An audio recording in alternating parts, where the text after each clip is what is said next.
A day after Minnesota and the Twin Cities of Minneapolis and St. Paul sued to stop Donald Trump's sweeping ICE operations against immigrants this past week, the president posted a warning on his social media site, quote, "Fear not, the great people of Minnesota. The day of reckoning and retribution is coming." The day of reckoning and retribution is coming. Well, that day now appears to have arrived. Last night, MS Now confirmed that Minnesota Governor Tim Walz and Minneapolis Mayor Jacob Frey are both under criminal investigation for allegedly obstructing federal immigration enforcement. This concept of retribution, we've talked about it a lot on this show. It's not new for Donald Trump. He doesn't just use the word, he embodies it. On the campaign trail, he said more than once, "I am your retribution." A promise that echoes something that Benito Mussolini, the Italian dictator, used to say. He used to tell his followers, "I am your avenger." Because strong men don't tend to lead with policy, they lead with vengeance. And so far, Donald Trump's been true to his word. His targets have included prosecutors like Jack Smith, public officials like James Comey and Letitia James, and members of Congress like Adam Schiff and Eric Swalwell. Now, they all fit a familiar pattern. You investigated me, you criticized me, you tried to hold me accountable. That looks exactly like retribution. But there's another category. People who didn't attack Trump. People who didn't investigate Trump. People who didn't even insult Trump.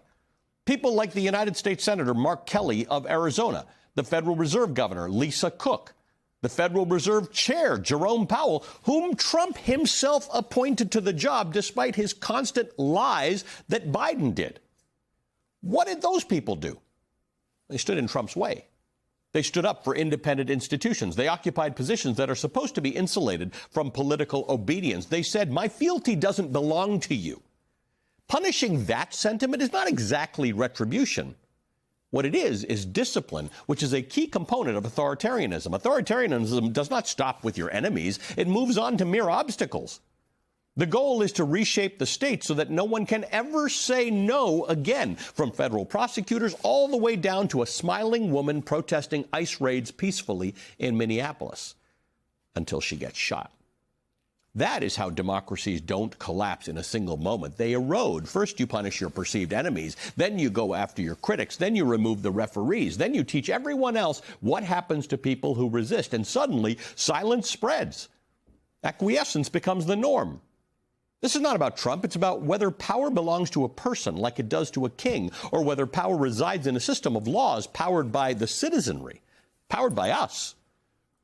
In a democracy, individuals acting collectively through their vote, through their civil activity and their defiance, are stronger than any one person or their acolytes.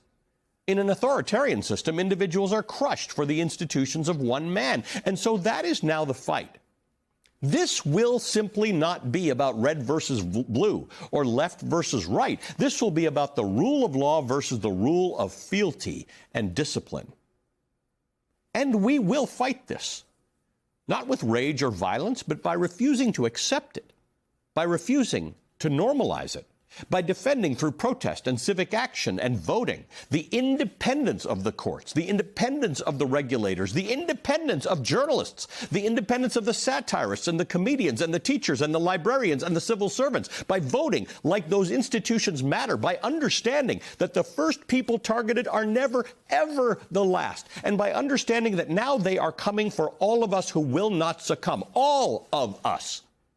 But they cannot arrest all of us. They cannot shoot all of us. We are stronger than the will of any one person and any one party that enables that person. Because once we allow punishment to become a governing philosophy, everyone becomes provisional. And that is the warning hidden inside the threat of retribution.